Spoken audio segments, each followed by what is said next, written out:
To a great extent, I am here as a spare tool, although I'm not being made to feel like that at all, as a replacement. So I'm speaking on behalf of UNESCO and particularly from the office in Santiago in Chile. I am fortunate to work in close liaison with Cristian Bravo, who was meant to be here today. So I'm fortunate to take his place, but I will not in any way expect to fill his very huge shoes. Instead, I will share with you some reflections that derive partly from our research work, but also from our very much hands-on work on the ground, in, not only in Argentina, but in different countries in Latin America, and with the great help of UNESCO. But let me begin by showing you this image, which I'm sure most of you will know, just to set the stage on the reflection on time. We are often told that education is a business engaged in time, because we have this legacy to somehow, this mandate to somehow pass down a legacy to the new coming generations. But to some extent, I would also like us to wonder today whether we are not, in fact, borrowing the planet from those generations coming ahead of us. So with that sort of double-edged reflection on time and also addressing some of the complexities that I will not delve into because they were already mentioned by my colleagues before about the multi-crisis that our planet is going through, we could say that having to educate or to work in educational policy or even having to live in these times can at times feel a little bit surreal, can't it? So in those surreal times that we are called upon to action, I would like to especially celebrate, oops, I may have done something wrong, no, there we are. To especially celebrate what we are doing together, this mural strategically placed at the UN headquarters in New York by Mexican painter Rufino Tamayo is called in Spanish, Brethren. So I would like to thank you all for taking so much time to come all the way to share your work and to make us all feel beyond regions that we need to celebrate the brethren of humankind. But also, I would like to invite us to think beyond the human in the family of all of the living community that our planet Earth is. So having set that sort of conceptual but also emotional ground, I would like us to think of global citizenship education and/or education for sustainable development, and I'll deal with that and/or a little bit more later. Rather as a path than a destination. Not only because thinking of it in terms of a destination makes it feel even more surreal and less attainable, but also because if we think in terms of a path, we can see ourselves as pilgrims walking hand in hand with other generations, as you can see in this picture. And I deliberately chose this picture not only because there's my kids and less visibly me in it with them, but also because it's a path going up or down the woods on a cloudy day where it's very difficult to figure out whether we're going north or south, and it's very difficult to make your way, so there's uncertainty in it, but there's also joy of walking together, even despite sometimes the context not being the friendliest, like in this case, it's raining, but look at that kid opening her mouth to welcome the rain in it and to blend in with the landscape. So with that attitude towards facing the complexity that we have ahead of us, rather than despairing, although despair is at times a very valid emotional response to this complexity. Well, just look at us today, having come from different places, different countries, different cultures, struggling to find common ground and also common ways out of these conundrums. So what's useful about thinking of sustainability and global citizenship as a path is that we can then explore the array of roadmaps that we have at hand, not necessarily because They are there to provide a recipe of how to draw up our own maps, but they are there because they have certainly something that we can somehow recontextualize meaningfully. So you will see there that there's a whole bunch of different roadmaps that I will not explore in great detail because I will assume that you are very familiar with them. But yes, I will anchor a little bit in the recommendation, UNESCO's recommendation on education for peace, human rights, and sustainable development. And although I will not go over its 14 principles, I think it's worth highlighting the recommendation as a particularly strong and useful instrument for countries to somehow think of practical ways to translate these aspirational principles on education into concrete policy and also concrete pedagogy, and of course, in between those two, to orient curriculum design and implementation. Oops, there we go. As I told you before, I am here somehow, to some extent, on behalf of UNESCO, so it's not that I have a bias, although it's partly true that I do have a little bit of a bias, otherwise I wouldn't be running a UNESCO chair. But here's a bird's eye view of UNESCO's Global Citizenship Education Initiatives for Latin America, and you will see that there's a little bit of everything, but none of these topics are specifically Latin American concerns. We have a line on Holocaust and genocide education.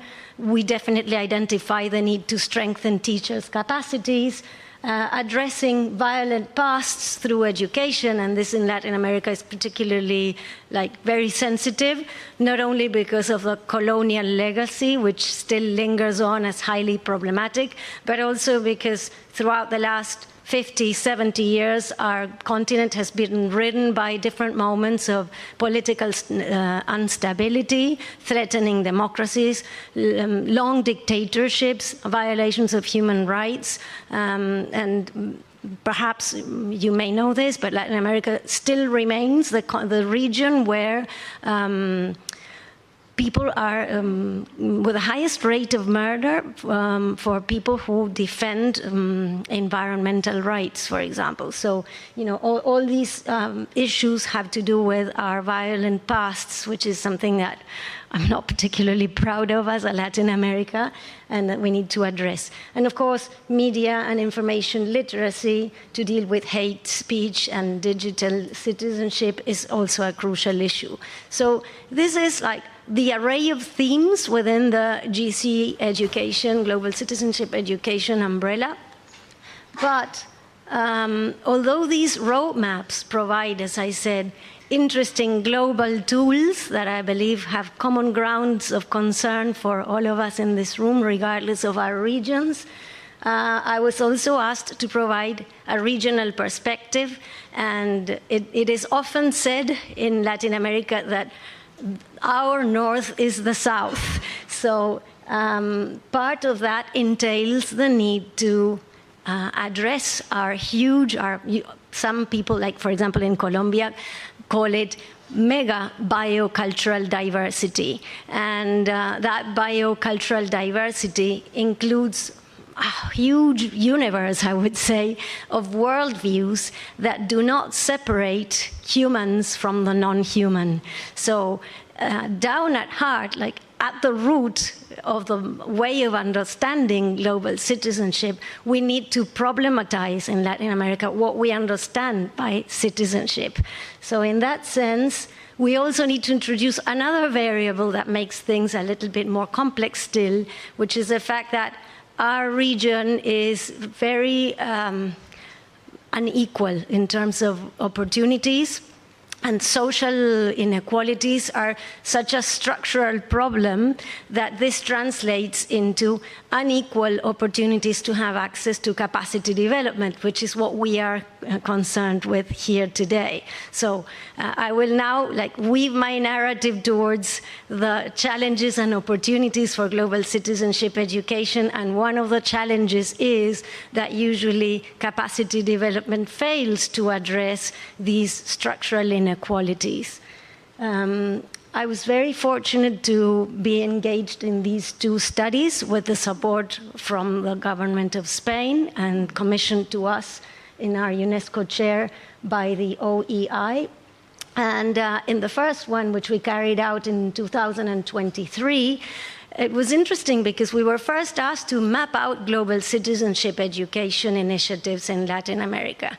And very early on in the process, we had to renegotiate the terms of the research itself because the people who commissioned this research came to understand that if we were to go out into the field and look for initiatives under the label of global citizenship education in Iberoamerica, we would only find them in Spain.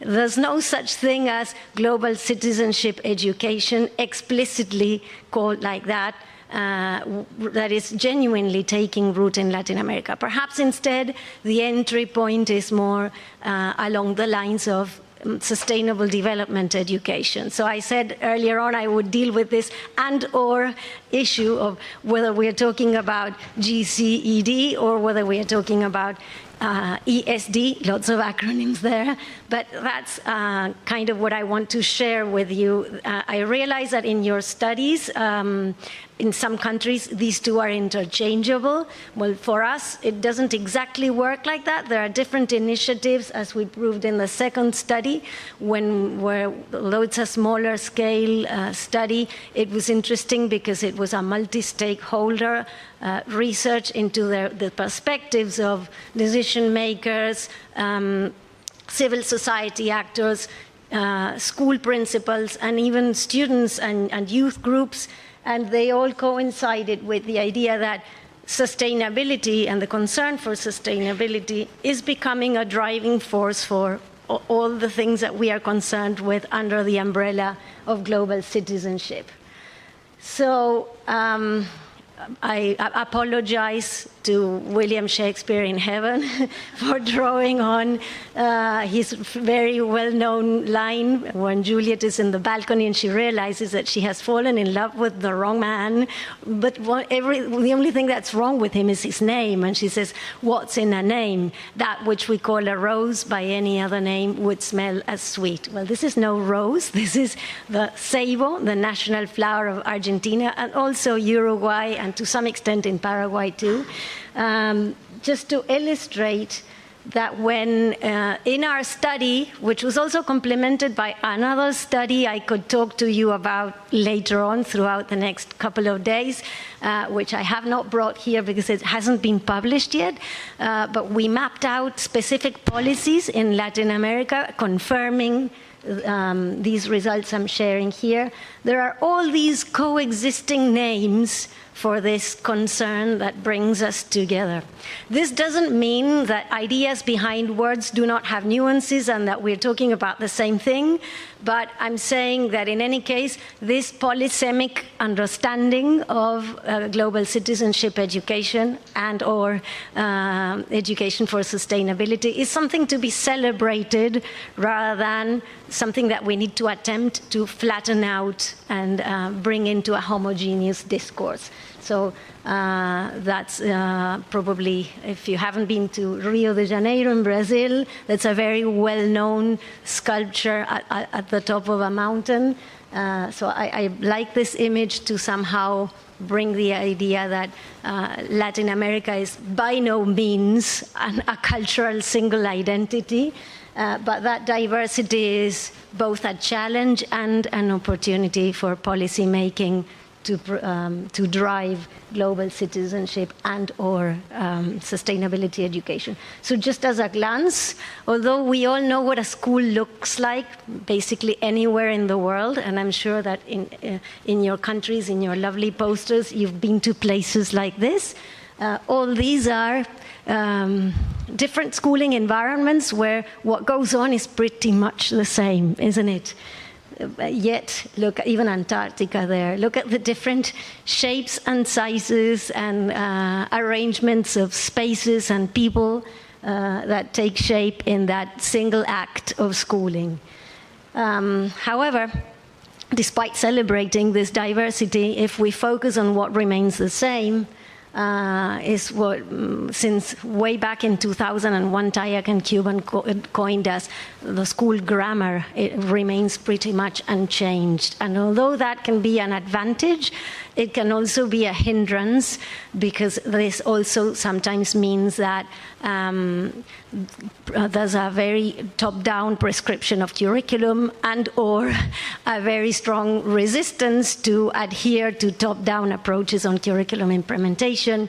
It also means that teachers have little time to do anything else other than teach in the classroom, like get together with others and plan jointly on project-based learning with interdisciplinary approaches and lovely ideas like that that are often difficult to translate into practice because the structural context prevents that from happening. So I brought these cubes from another Peruvian sculptor, Teresa Burgas, for us to reflect on that, because that's something that needs to be acknowledged and addressed in our design of policies to transform global citizenship and education for sustainable development.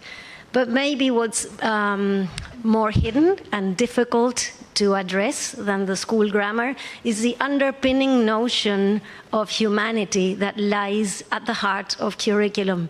In Latin America particularly, because we have inherited European curricular traditions, we still have a reproduction of this vision. Diego Rivera's mural, Man Controlling the Universe, where and it's man and not woman or not any other gender identity, right? Please, I do not mean to offend the men in the room. I'm just stating that there's a prevailing modern conception of science and progress that still remains in the narrative of our curriculum in most of our countries in Latin America. So perhaps in terms of how to come out of this conundrum and to think ahead, I would like this seminar to be an opportunity to think about weaving new narratives that might be more delicate, more sensitive, more cross-cultural, more cross-generational, slower also, like this picture. This was just a couple of months ago. Those, again, are my kids. I'm sorry for that. I miss them, so I took the liberty to bring them into the picture. And that was a lady an elderly lady, and one of the wise elderly ladies in an indigenous community teaching us how to put together this weaving machine that is very near extinction, because it's a tradition that is being passed down from generation to generation.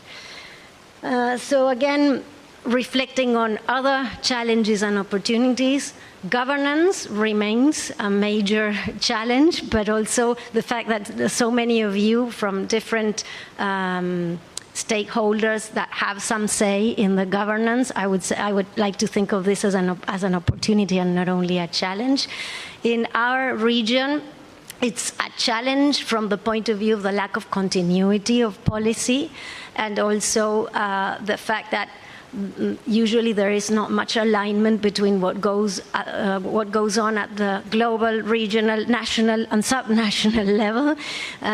So while that brings opportunities for bottom-up initiatives to flourish and usually pretty much manage to do a lot with very little, it's also something that needs to be discussed and thought of if you have some say in it. So Colombian painter Fernando Botero is there to help us think about that. This underpinning notion of loosely coupled arguments here with the two Fridas from Frida Kahlo's self-portrait. This image is here to help us think about the fact that usually curriculum reform, particularly in our region, is exasperatingly slow. So while policy may be even faster to change than curriculum, the result is often that this lack of alignment between policy, curriculum, and what goes on in classrooms is almost impossible to solve. So I wonder whether it needs to be solved, actually. Maybe we can find ways to hack the system and actually work at the level where transformation can be achieved and teaching, teacher development capacity is definitely one of those priorities. New challenges. We're still trying to figure out what AI is going to bring in terms of opportunities. And some less spoken of challenges have to do with the little we know and the little that gets known and gets shared out there in terms of the environmental impact of artificial intelligence. And there's a lot more going on about the cognitive download and how, there's this risk for education that we may end up thinking less. But I'm not so much concerned about that as I am concerned about the critical uses and how the conversation about critical uses can also include the uncomfortable conversation about how much we need to consume, whether the power behind the concentration of energy and of knowledge and of data that goes on is critically addressed, and so on. But I don't want us to end on a note of despair, although, as I said earlier on, despair is perfectly valid. I think that there's much to be celebrated in terms of hope by just us getting together today. Oops, there we are. But just to round off, I would like to state the fact that we can continue the conversation over the next coming days about more specific country-specific examples from Latin America, which would have taken on way too much time, so I didn't include here. But there's this invitation through this work of art in the Tate Gallery, coming back to Europe, to regard global citizenship education and education for sustainability as integrated efforts, and that integration only becomes complete when we go through this tunnel, and there's no single way in which that integration can be reproduced homogeneously across Europe or across the globe. So as long as we acknowledge those difficulties in translation and don't get lost in translation, but rather celebrate the diversity of small mirrors in it, we are going to be in the right path. So just to say goodbye on this note, this is the last bit I saw of my country before boarding the first plane of the several planes I took to get here. This is a sculpture hanging from Buenos Aires International Airport, and it's called The Sun. It was made by a very well-known artist called Julio Leparc, who's actually living in France, but he plays along with light and movement, and his underpinning idea is that works of art are only complete with the eye of not the beholder, but the spectator that is actively engaged in it. So that's my invitation for you. Let's continue to create a new whole through all these fragments by enhancing and enlightening each other's lights. So thank you very much for your attention.